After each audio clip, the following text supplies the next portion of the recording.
Welcome back to my channel. And if you are new to this space, you are also highly welcome. In this lecture, we will be looking at the subscapularis. Let's try and use this image by the side to illustrate where the subscapularis is located. This is the scapula, and this is the anterior view of the scapula. In the anterior view of the scapula, we have an indentation that is referred to as the subscapular fossa. This subscapular fossa is what receives or accommodates the subscapularis, just a corresponding named muscle.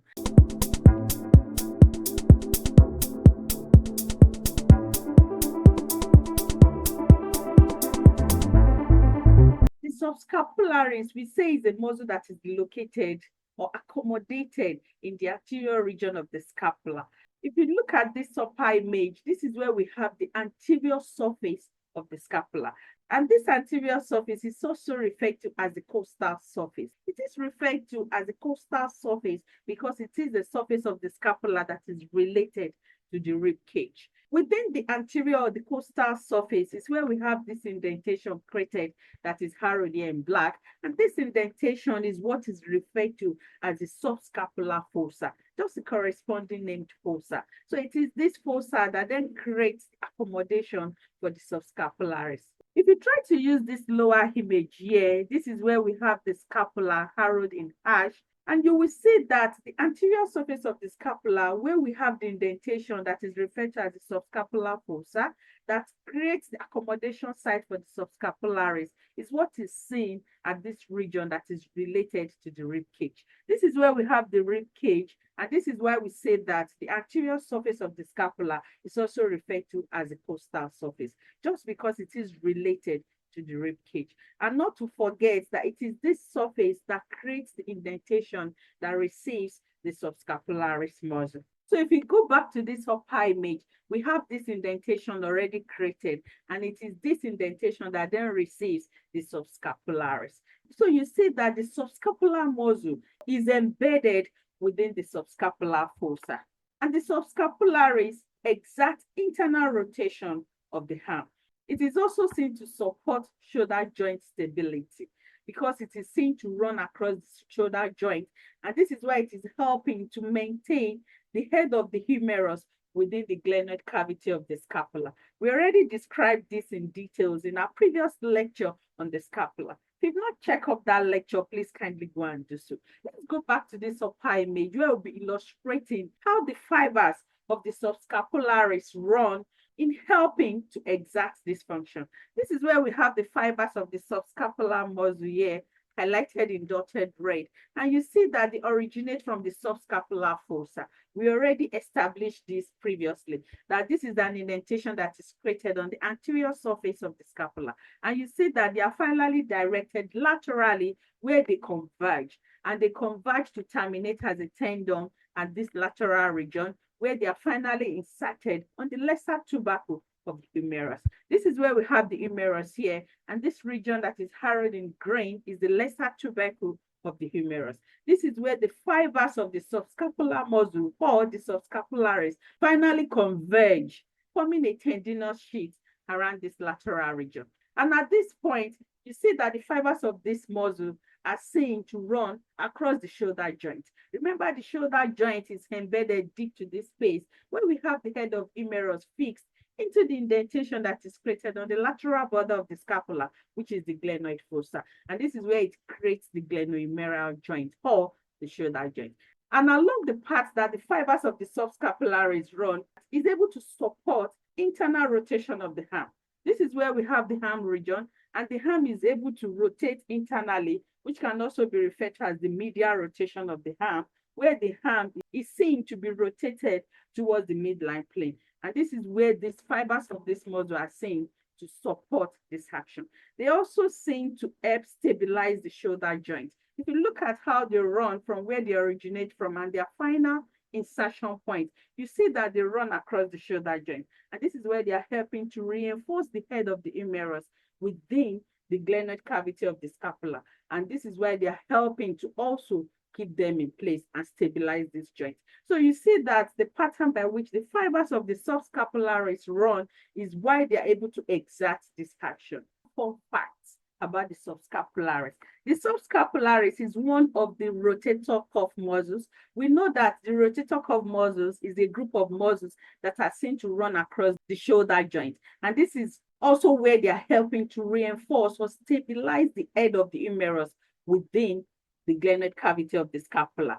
So we have 4 rotator cuff muscles, and this include the supraspinatus muscle, the infraspinatus muscle, the teres minor, and also the subscapularis itself. The supra and the infraspinatus muscles are located at the posterior region of the scapula. We also try to describe these muscles in details in our previous lecture on the scapula. So they are seen at the posterior surface of the scapula, when we have the teres minor muscle at the inferior region here of the lateral border of the scapula, while the subscapularis is seen to fill up the indentation that is created in the anterior surface of the scapula, which is the subscapular fossa.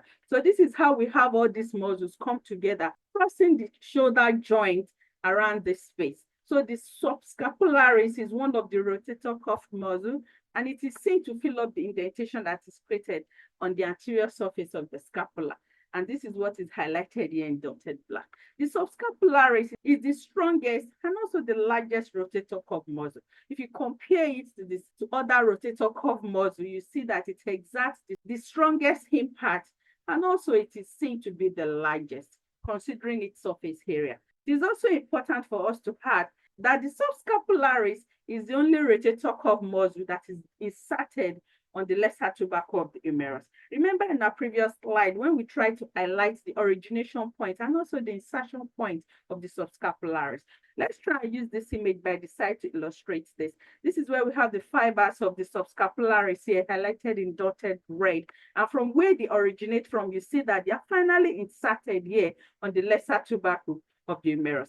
We say that as the fibers of the subscapularis emerge, they are finally directed laterally towards the humerus. And this is where they are finally inserted on the lesser tubercle of the humerus. We know that we have a greater tubercle at this lateral end that is harrowed in blue. So this greater tubercle is what creates the insertion site for the remaining 3 rotator cuff muscles, which include the supraspinatus, the infraspinatus, and also the teres minor muscle. We've also tried to highlight this in our previous lecture on the scapula. So this is another distinct fact that we should highlight about the subscapularis in case we're asked during examination. So let's go to the blood supply. Subscapularis is supplied by branches from the subclavian artery. We know that the subclavian artery is an emergence from the arc of the aorta. I've also put up a lecture on the subclavian artery. If you've not checked that lecture out, please kindly go and do so. So let's try and use this image by the side here to illustrate how the different branches emerge from the subclavian artery, and how they are also seen to provide supply for the subscapularis.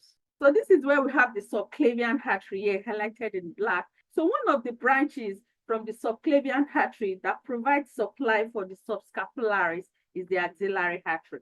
This is the axillary artery here highlighted at this point. We know that the axillary artery is a continuation of the subclavian, and you also see it giving off branches to supply the subscapularis muscle. We also have the subscapular artery. The subscapular artery is an emergence from the axillary artery, and this is what is highlighted here in green. You see the subscapular artery also giving supply also to the subscapularis. Then another branch from the subclavian that provides supply for the subscapularis is the suprascapular artery. The suprascapular artery is an emergence from the thyrocervical trunk.